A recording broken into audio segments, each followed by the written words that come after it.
I invented a whole bunch of general education courses. I was a firm believer in general education. I didn't know it. That's what I wanted to do. Kids who had no interest and who all the prerequisites they had, they could breathe on a mirror and had a pulse, and they could get into my classes. I had no prerequisites. I wanted to teach my parents, and I've invented the course on Yiddish culture. My parents came out of that culture. I also knew that Hitler was something unique in world history, and I got 2 courses on German culture, both dealing with the rise of Nazism. And I felt every undergraduate should know something about the rise of Nazism, how it happens. And so I invented these courses. I taught it in the Fletcher School. I taught it in the undergraduate college. No prerequisites. You didn't have to know anything. I had engineers, museum school students, dyslexics, everybody under the sun. They could take that course. All you needed to get into it, as I said, was a pulse themselves and could breathe on a mirror, and they were able to get into the course. Okay, it's a great pleasure for me to tell you that joining us now on Open Book is Professor Saul Gittleman. He's the Professor Emeritus and former Provost of Tufts University.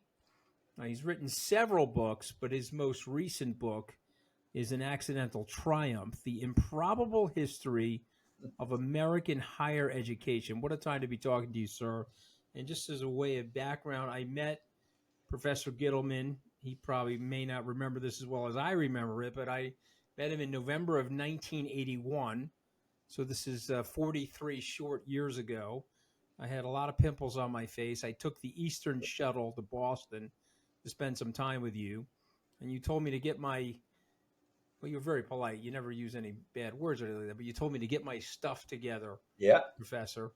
And I tried to do that over the. What was the name of that good friend that you had? Was it close to Trust? Also a Tufts graduate. Yeah, his name is 𝗕liche𝗵𝗵𝗄𝗏. Tommaso, the concrete business, right? Yeah. So Billy was in the concrete. Bill Tommaso, nice man who really loved you. Yeah. Well, he loved my dad. So, I lost my dad last year, but my dad, at that time in my dad's life, he had graduated from being a crane operator who was actually weighing trucks. So this is how the butterfly effect, right? It's all, so my dad's weighing trucks. He strikes up a relationship with Billy Tommaso. Billy Tommaso is a former Tufts graduate. I think there's some study halls and so forth named after Billy. Yeah. And he said, okay, well, don't send your son to the local school. I want you to send him to a place called Tufts. My father thought Tufts was spelled Toughs, just to give you a sense for. Well, there are a lot of colleges in this country. That's one of the things that's remarkable about it. We've got 6,000 institutions that give degrees. Yeah. Well, I mean, you were very, very dear to me then. You're very, very dear to me now. But my first memory of you was I went up the stairs at Ballou Hall. You were in that beautiful office of the provost. Yeah. And you told me my SAT scores were not good. They were okay, but I needed to take them again. And but I got into Tufts, and then we stayed close. And you were instrumental in me getting into Harvard. You probably don't remember that, but you were instrumental too. You suddenly went from being a Dems, D's, Does kid from Long Island to 𝜑𝗵𝗍𝗵. You got accepted to Harvard Law School. I took it seriously, Saul, but you helped me. I did, but you had a lot going on between your ears. And without what you had already, it wouldn't have happened. So we both can complement each other. But I remember you as becoming a remarkable student. All right. Well, it's very, very sweet of you. Okay. You joined Tufts in 1964, if I remember correctly, because that's the year of my birth. So that's 60 years ago.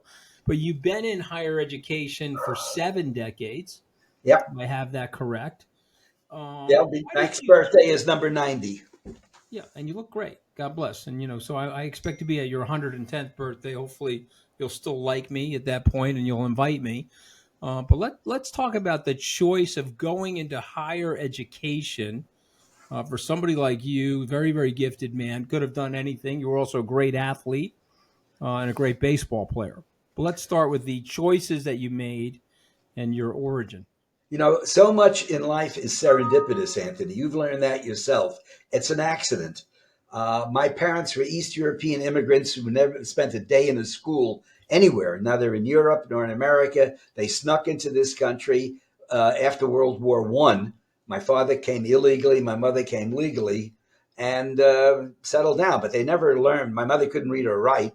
And so when it came time to go to college, they were going to push me onto it, particularly my mother, but they knew nothing about colleges, absolutely nothing. They wouldn't have been able to name one. And prestige meant nothing in those days. This was the 1950s. I had started elementary school in 1930. So I had a long educational experience from the 30s on. And my baseball coach, Mr. 𝗕cie, came home one day and said, Saul will go to Drew. That's where I did my Navy V-12 program during World War II, he told them. And so whatever Mr. 𝗕cie said was fine. And the next thing I know, Sydney is basketball player, Saul, baseball player. We didn't even apply. We just showed up on the campus in Madison, New Jersey as ball players, and we were accepted. The manager of the team asked me, what are you going to major in? I said, what's a major? I thought it was an Army rank. And he said, well, it sounds like you don't know too much about colleges. I'm the German teacher here. You'll major in German. I'll take care of you. So I go home and told my parents, I'm going to major in German. I never studied it before, not in high school. Nobody studied German. And the next thing I know, I'm a German major and on a pathway to a career as a German teacher. So accidents, showing up at Drew, changing my life. They were a little Methodist school, and it changed my life. There are thousands of little colleges in America that give kids like me that kind of opportunity. So, but Saul, you were arguably one of the most passionate teachers.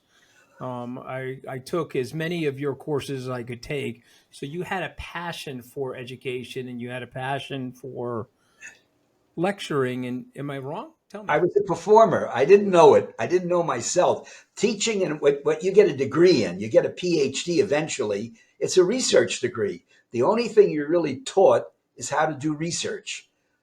Nobody teaches you how to teach. If you got it, you got it. If you don't have it, you don't have it. And the vast majority of the 1.5 million faculty in this country, none of us was trained to teach. Very few. PhD programs spend any time in training people to teach. They train them to do research. The PhD degree is a German invented degree. The Germans invented it. We wanted it. We took it and trained generations of PhDs to be scholars. If you happen to be a performer, and I was a performer, you're a performer. You have a certain gift of being able to present material. And I learned that, and it came intuitively. And I also knew to keep my own opinion out of the lectures. So when kids would ask me, well, how do you feel about this? I'd say, it's none of your damn business. All I'm doing is presenting the information, the facts, and as much as I can, the evidence. And I happen to be a good teacher. It was the luck, just a lot of luck. Okay, well, we're going to get into the book in a second, but there were a couple seminal courses when you were at Tufts University. The hardest courses to get into were your courses. And so there were 3 courses I took as an undergrad, and one I came back to the school from Harvard and took at Fletcher. I don't know if you remember that, but I took a diplomacy course with you. I actually wrote a paper in that diplomacy course related to FDR and decisions that were made by FDR during the Holocaust. But the 4 courses I took, one was called German Writers. Yeah. One was the Introduction to Yiddish Literature. Yeah. And then there was That's where you learned all your Yiddish. I learned Yiddish. Yeah, I'm one of the few guys out here on Long Island, Saul, that knows the difference between a 𝗍𝗫 and a 𝗕cie. See that? But you also learned 𝗕𝗵𝗲𝗰𝘇. I did. I learned 𝗕𝗵𝗲𝗰𝘇, which is we're going to talk about that as well. But why those courses, Saul? Why teach German writers? Why teach about Yiddish literature? Why teach about diplomacy during the Second World War? You know, I was a generalist. I was told, teach your courses and teach anything you want. That was the message I got from the dean who gave me tenure at Tufts. He put his hands on my head and said, Poof, you have tenure. Now don't go. Teach whatever you want, and that's fine. And I invented a whole bunch of general education courses. I was a firm believer in general education. I didn't know it, But I wound up, that's what I wanted to do. Kids who had no interest and who all the prerequisites they could breathe on a mirror and had a pulse, and they could get into my classes. I had no prerequisites. I wanted to teach my parents, and I've invented the course on Yiddish culture. My parents came out of that culture. I also knew that Hitler was something unique in world history, and I got 2 courses on German culture, both dealing with the rise of Nazism. And I felt every student every undergraduate should know something about the rise of Nazism, how it happens. And so I invented these courses. I taught it in the Fletcher School. I taught it in the undergraduate college. No prerequisites. You didn't have to know anything. I had engineers, museum school students, dyslexics, everybody under the sun. They could take that course. All you needed to get into it, as I said, was a pulse themselves and could breathe on a mirror, and they were able to get into the course. So it's 40 years for me now, Saul. I'm taking those courses, and so I'm gonna say a couple of things to you, and I want you to react. Okay? Yep. I'm gonna say the word 𝗕cie. You know, 𝗕cie was the character in Thomas Mann's Death in Venice, the young 14-year-old boy that Gustav von Aschenbach fell in love with. So I had kids like you reading stories like Death in Venice. Yeah. You discovered Thomas Mann. You discovered 𝗕liche 𝗵𝗵𝗃. Yeah. You discovered that there was a thing called literature that you could learn about human nature from. And you didn't have Magic Mountain on your syllabus, but I ended up. No, it was too long. It was too long. I ended up reading Magic Mountain as a result of you. Yeah.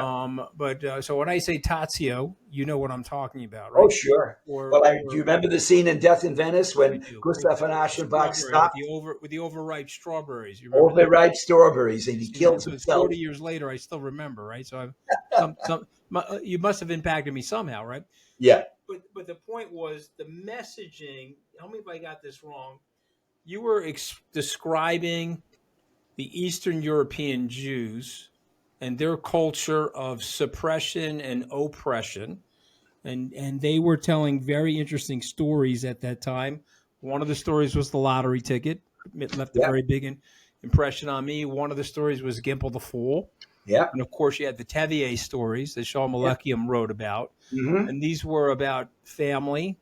They were about commitment to culture, commitment to religion. They were about love. What else were they about, Saul? They were also about not understanding what your children were all about. Yes. I mean, don't forget, 𝗕vi𝗺, who was an Orthodox, observant, Hasidic Jew, had 2 daughters. One married a Jewish communist. The other married a Gentile communist. The one who married the Gentile communist said to her father, "Father, he's another 𝗁𝗁𝗃. He's the second 𝗁𝗁𝗃." And 𝗕vi𝗺 said, "So who was the first 𝗁𝗁𝗃?" 𝗕vi𝗺 knows nothing about what's going on around him in Russia at the end of the 19th or the beginning of the 20th century. And young Jewish kids were dropping Torah, dropping Bible, weren't interested in that. They had discovered a new Bible, Karl Marx. Yeah. And 𝗕vi𝗺 had no idea what was going on.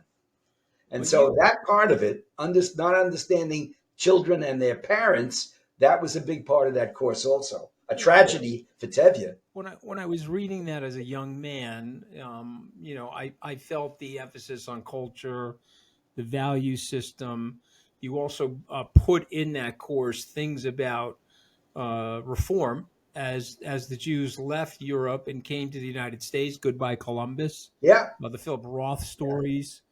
It becomes relevant for today's trouble that's going on the campuses, because where did those people want to go? They didn't want to go to Palestine. They wanted to come to the United States. Right. And millions did. But when you got into your FDR research, you also found out that the United States closed its doors in the 20s and 30s, shut them tight. We didn't want those people coming in.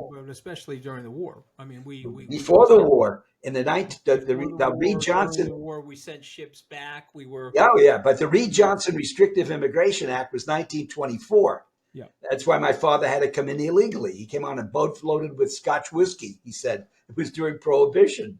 My mother got in okay through Ellis Island. It was a chain. My father had to come in illegally, which he managed to. But that was America in the 20s and 30s. The doors were shut. We wanted nothing to do with immigrants. Nothing is new. Everything gets repeated. So you have to understand the 20s and 30s to understand where we are now in the 21st century. Well, I mean, listen, my grandfather talked about how he came through Ellis Island, and because of Teddy Roosevelt's immigration legislation in the early 1900s, Italians were to be designated as non-Caucasian. Yeah. And so that was a very... that was eugenics. We were teaching eugenics in the American public school system. When Hitler wrote Mein Kampf, he wrote a letter congratulating America on getting it right, so that Hitler learned everything he knew about eugenics from a few Germans and a lot of Americans. Yeah, no, it's fascinating. But I want to segue, because this country, this beautiful country that you and I live in and love, created the two of us, because we're both middle-class people.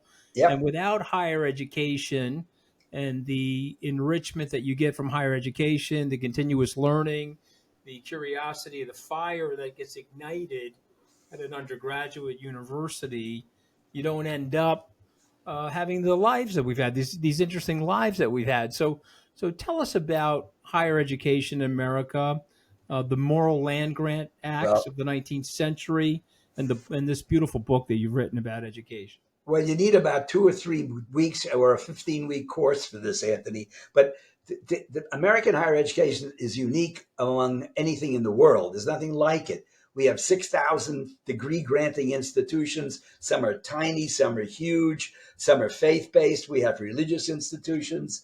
There's nothing like it in the world. There's no Holy Cross in the Soviet Union. There's no Notre Dame in Iran. There's no Brigham Young anywhere. There's no MIT, no Harvard, or Bryn Mawr. They don't exist in any other country. The rest of the world has civil servants, and we have anarchists like myself or you. There's a little bit of ungovernability about you, a little bit of ungovernability about me, and we are the products of American higher education. We take adolescent kids, much younger than the Europeans, and say to them, come in, you don't have to pick a major for 2 years. You can start out wanting to be a doctor and end up being an Episcopalian priest. No other country does that. When at the age of 11 in Europe, Germany, Italy, most of the other countries, China, they tell you at the age of 11, you're going to be a doctor, you're going to clean toilets. Well, we don't do that. We waste time, we waste a lot of everything, but we are unique. There's nothing like American higher education. The rest of the world's teachers as faculty are civil servants. They work for the state. The American academic is ungovernable and works for nobody. And yet we have never been less popular.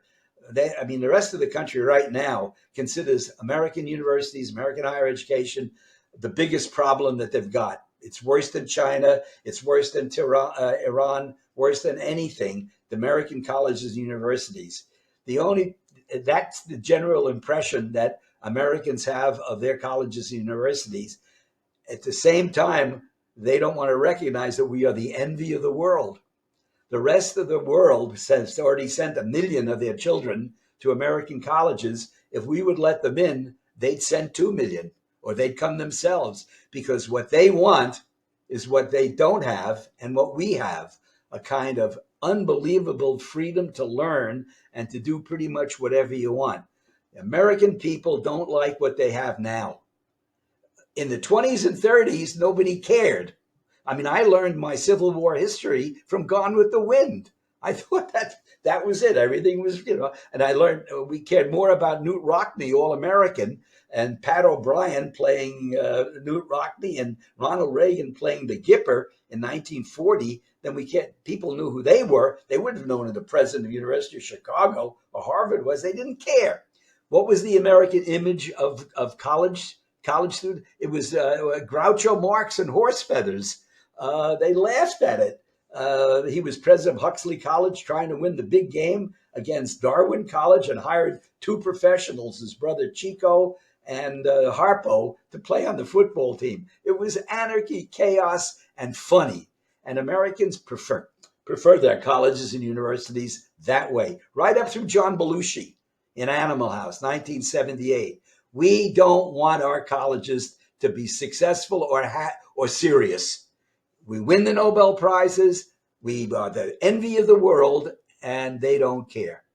So want to test a few things on you because there's a couple of big revelations in your book. I want to talk about the GI Bill in a second, but before that, I want to test something on you. So the freedom of speech that the United States has in its Constitution, and the freedom of the press, it checks people in power. It's the fourth estate. It holds people in power, but it has this ancillary effect, Professor, in the sense that it's a wide berth for creativity. We teach our young people that they can think and speak freely. They go on to create Facebook, eBay. They go on to create things like Tesla. I mean, I could name all these great innovations. Well, we also have people like Edison or Henry Ford or John Rockefeller who never went to college. We love them, though, also. Yeah. But my point is that this freedom, this petri dish, it does have some excesses to it or fat tails. One of them is the protest movement.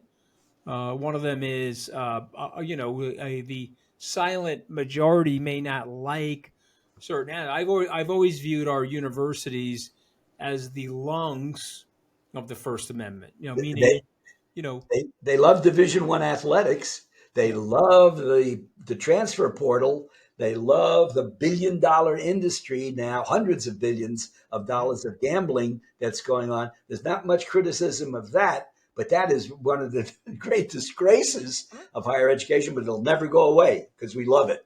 When I was an undergrad, there was a protest movement. People went into Blue Hall. They occupied it because they wanted the university to divest from South Africa. Right. There was a struggle against the apartheid movement in South Africa. Yeah. And you and Jean Mayer, then the president of the university, the protest lasted a little while, but it ended quite peacefully. What's going on today in comparison to protests, say, 30 or 40 years ago? Not that much different, Anthony. They want to politicize. Kids want to politicize the university. They want the university to have a foreign policy and have political opinions. My response to that, Mayer's response was also the same. Our job is to protect your political opinions. Universities don't have a political opinion, so we're going to keep our mouths shut and teach evidence as much as we possibly can. We also had a cover at that time, the Sullivan principles, so we were able to divest a little bit or do something. It sort of placated the kids, and before long, Mandela got in. De Klerk didn't blow up the world because he had 8 atomic weapons and dismantled them, and it ended. But South Africa was very much a training ground, just as Vietnam had been a training ground for college campus protest before that. Nobody protested in the 20s or 30s. They didn't care about what was going on in the rest of the world. They didn't care about Nazism. They cared mostly about white people not keep staying in power. That character in The Great Gatsby, who you meet on page 2, Tom Buchanan, Yale graduate in 1915, said the white people are losing authority. The blacks and people of color are taking over the world. That's what he learned at Yale. Yeah, so it's interesting. I mean, there was one great protest in the early 30s that were the World War I veterans. They descended upon. Well, that was the March on Washington. March on Washington. And remember what MacArther had to do. MacArthur put him down. Yeah. But that wasn't a college protest. These people were basically uneducated. The vast majority of American soldiers in World War I were illiteracy was the major problem, and bad teeth. There were more people who were discharged from the army because of bad oral hygiene. They had no teeth and they had gum infections, and illiteracy. It was the biggest 2 problems. That's why the GI Bill was such a transformative thing and changed America forever. This is a real segue. I think of all of the social programs in America,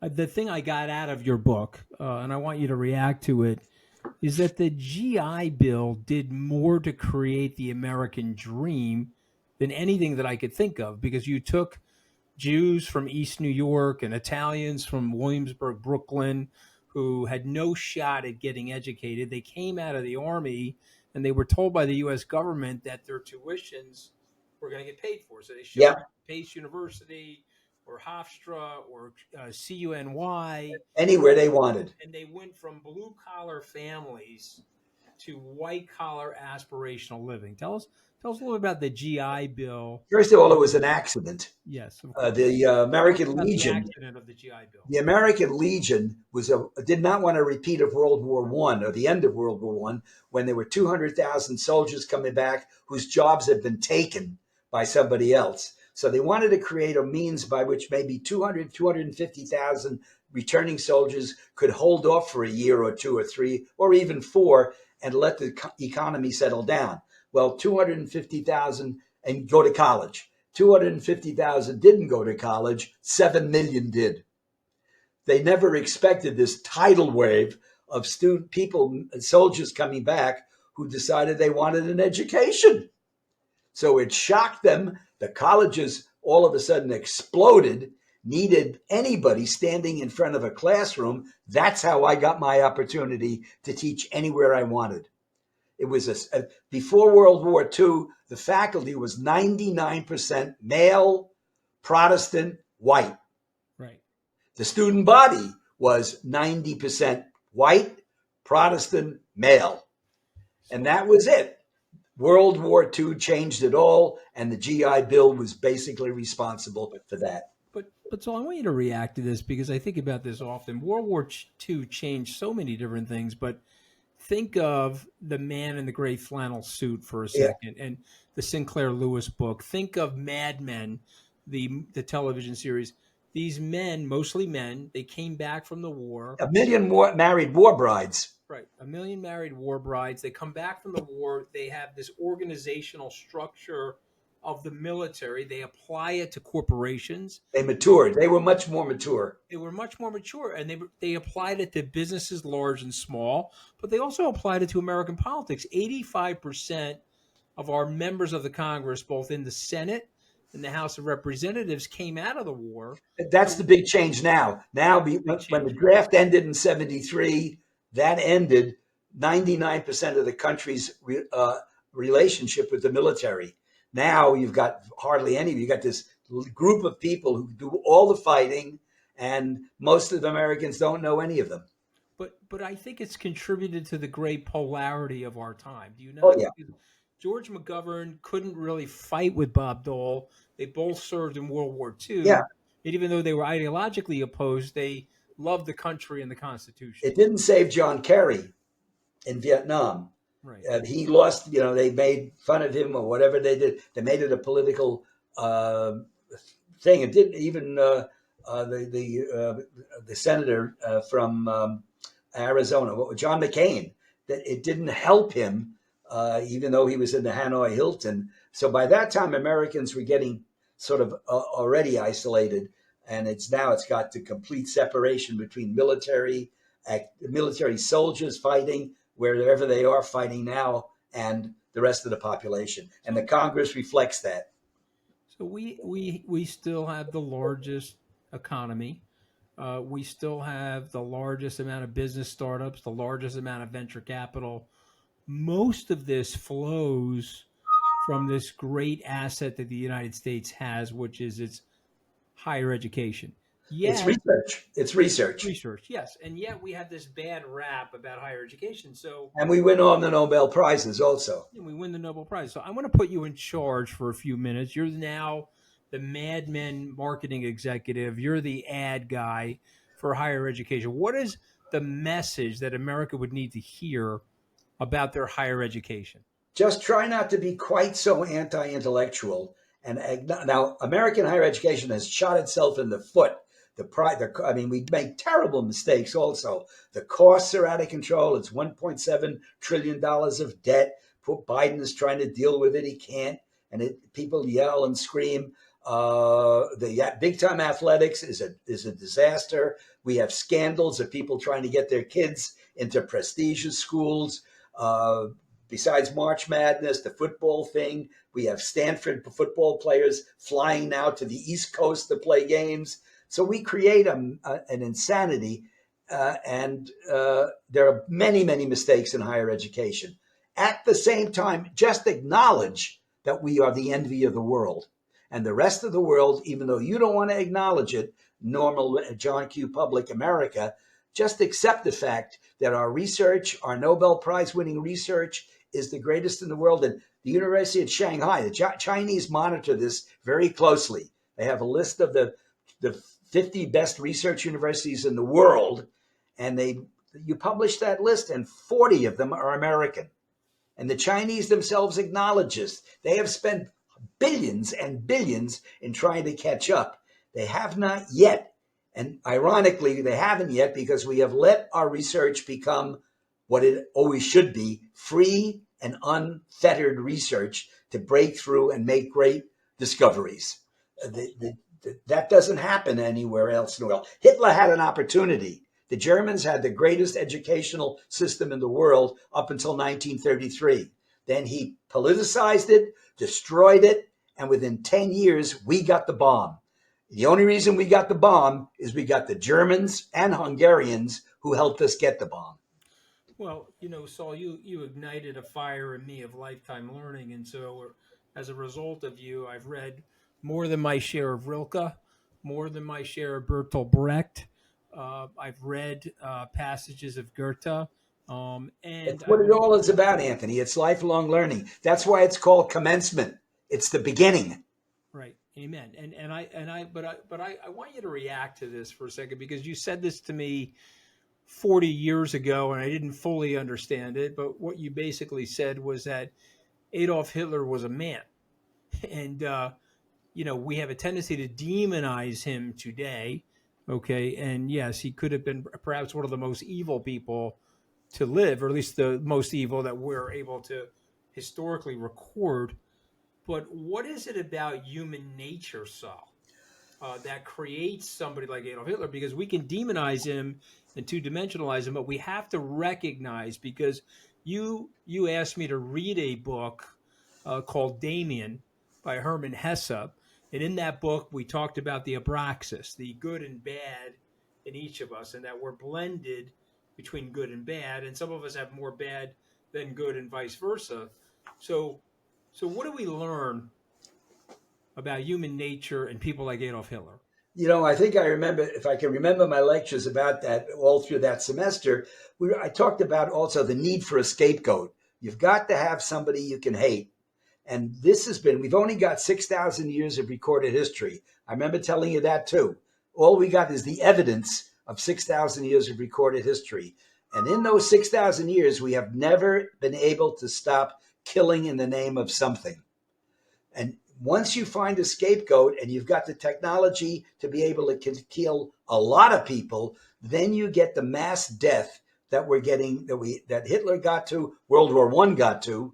Since World War I, it's been mass death. We can kill more and more and more people because our technology has gotten better to be able to do this. We're now in the atomic age, and all we can do is hope that we don't blow the world up. But what is it about evil, Saul? Tell me. This was the kind of the question that I would leave to you. I'd say you can either describe us as a naked ape, I remember telling you about the book by Konrad Lorenz called On Aggression. Yeah. Is there a kind of aggression in this evolutionary creation that has evolved into what we are, simians? Or do we have a spirit? Do we have a soul? Is there an afterlife? Those are questions that only you can answer. You have to answer them themselves. The evidence that I can show you and that I showed you then was the results of 6,000 years of recorded history. That's all we had to look back on. And that 6,000 years has been nothing but aggression. Hitler found the perfect device. He found the Jew. He was just the right number of Germans. I think I said this to you then, when he started out, I don't think he had the Holocaust in mind. It came to that. Initially, all he wanted to do was get rid of them and send them someplace.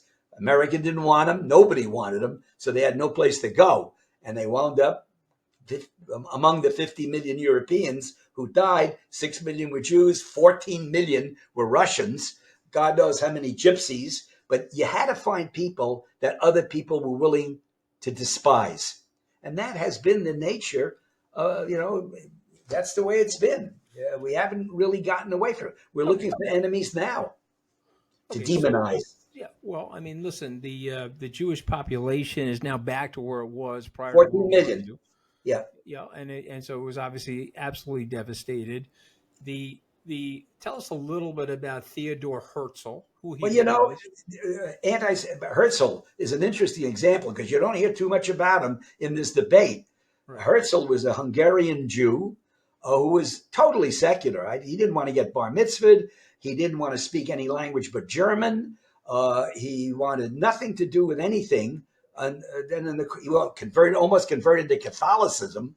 And then between that and the trials of the French General Staff in 1894, he got the idea of Zionism. What did he have in mind in Zionism? He wanted a German-speaking, secular state, no religious test at all. His first choice might have been Argentina. He started the Zionist movement in 1894. He died 10 years later in 1904 at the age of 44, still trying for Kenya in the last year of his life. But he died, and then Zionism focused more on the Holy Land. The anti-Semitism will never disappear, but how it came to the Holy Land, if those people could have gotten to America, they would have gone to America. That's where they really wanted to go. But when the doors were shut everywhere else, and then at the end of World War II, after the Holocaust, Europe solved its political problem by getting rid of the rest of its Jews, and the 2 million Palestinians who were there already, they had to pay the price. So right, wrong? I don't think you're ever going to get to right or wrong. I don't think there's an answer right or wrong now to Gaza and Israel. You have to make up your own minds about that. And that's where the university comes in. How do you teach these subjects in a way that gives the student an opportunity to come to his own conclusions? No, listen, I respect that. I guess the thing I would say about all of this is something that you and I both know. We've watched the Northern Irish situation with the UK. Protestants and Catholics hating each other. Catholics. We can talk about the 30 Years' War. Catholics and Protestants butchered each other. We can talk about centuries in the 6,000 years. We can talk about centuries of hatred. And we can talk about the millennia, not centuries, right. Millennia of hatred. Yeah, and obviously, Shakespeare writes about this in Romeo and Juliet, and you have this tribal hatred. And usually, the great irony of this is it's usually people that have a lot in common, Saul. Well, the Book of Numbers, family members. They could be family members. Book of Joshua. You read the Book of Joshua, and he says, "Kill every man, woman, and child in Ai." The Canaanites, they were vessels of evil. Who knows how different the Canaanites were from the Hebrews? I don't think anybody's been able to make certain. Archaeologists can't figure it out. But this need for finding someone who you can dehumanize, human nature hasn't been able to deal with that successfully yet. Before we go, though, I want to switch to something fun. Okay, the baseball field is named after you at Tufts. Yeah, Mazel tov on that. Very nice. Okay, the nice mitzvah for you, and you deserve it. But the question, I'm not sure about that, but that's nice of you to say so. Why do we have such a love affair in America? I mean, the Europeans are looking at us like we're crazy. You and I watch a baseball game. I could watch 200 of them a year. I'm riveted by every pitch. And I see the game as a mental game and a physical game and an individual game and a team. Why do we like baseball as Americans? One other footnote, though, Anthony. I'll get to that in a second. But remember, baseball also is as American as apple pie. It was a white man's game until Branch Rickey and Jackie Robinson changed that in 1947. Coming back from World War II, it was going to be business as usual. The women were going to go back.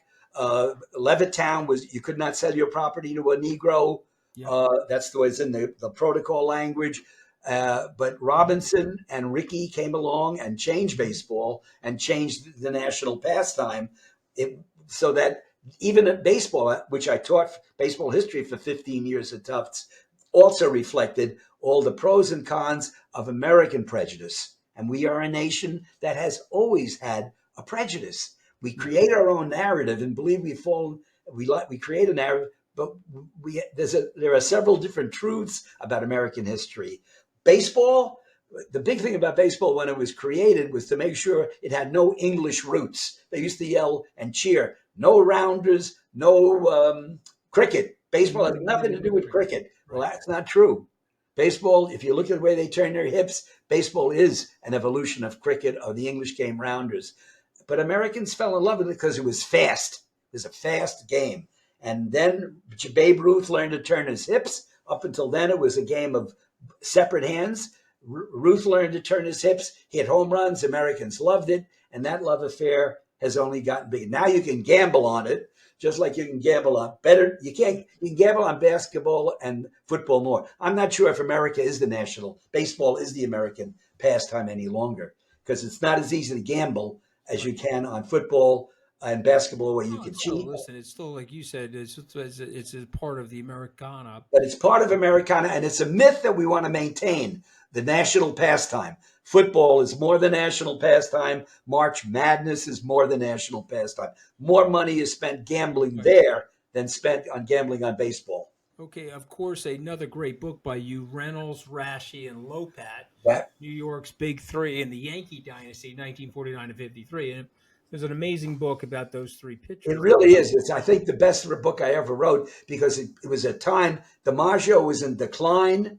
Mantle was breaking water fountains, was not yet there. And three veteran ethnic pitchers, one a Polish American, one a Italian American, and one an American, Native American, part Creek Indian, Native American. None of them is in the Hall of Fame. They're all forgotten.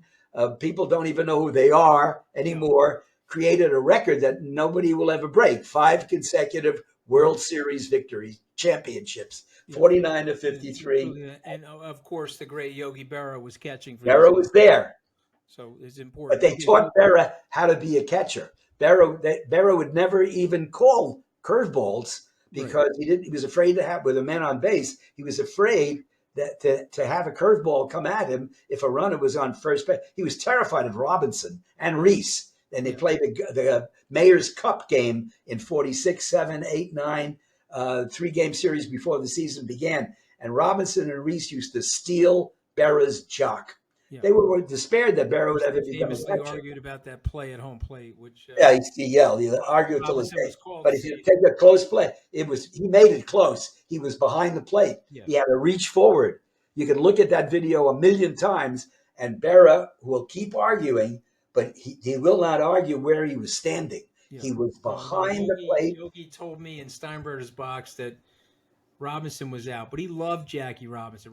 They got along. They got along. Berra didn't have a bigoted bone in his body. No. Or Ralph Branca, for that matter. Branca was another great guy. They were very proud that they were two great. And I'll tell you a third one who just passed away is Carl Erskine. Yeah. A truly great guy. Indiana, where the Ku Klux Klan felt very happy all during the 30s and 40s. This is the best thing that Indiana ever did, was create Carl Erskine. Yeah, amazing, Sal. So I have 5 famous words at the end of my podcast. I read out the word. I ask my author to react to it. You can give me a word back or a sentence, but something that comes to your mind immediately, okay? I say the word teaching. You think what? Objectivity, detachment, disinterest, not your opinion. Give the arguments and get out of it. Okay. I say the word education. You say what? Education is when the teacher can get the evidence out without getting his own opinion in. Okay. I say higher education. That's what the university is all about. Higher education, the little American college that transforms your life. That's a miracle. They don't exist anywhere in the world. Well, it did it for me. So I was in a family of people that were all blue-collar people. Nobody went to college. And so I was obviously the first person in my family to go to law school after college. And so it was a unique experience for me. I'll always be grateful for that. I say Tufts. You say what? I say transition from college to university and all the problems associated with that. Are we we're a teaching university where everybody has to do research. That's tough. Teaching university where everybody has to do research. You have to be a good teacher and you have to be a productive researcher. That's a problem. That's very few schools have that burden. Dartmouth, Georgetown, Tufts, a couple of smaller schools that are neither small nor large. And that's a toughie.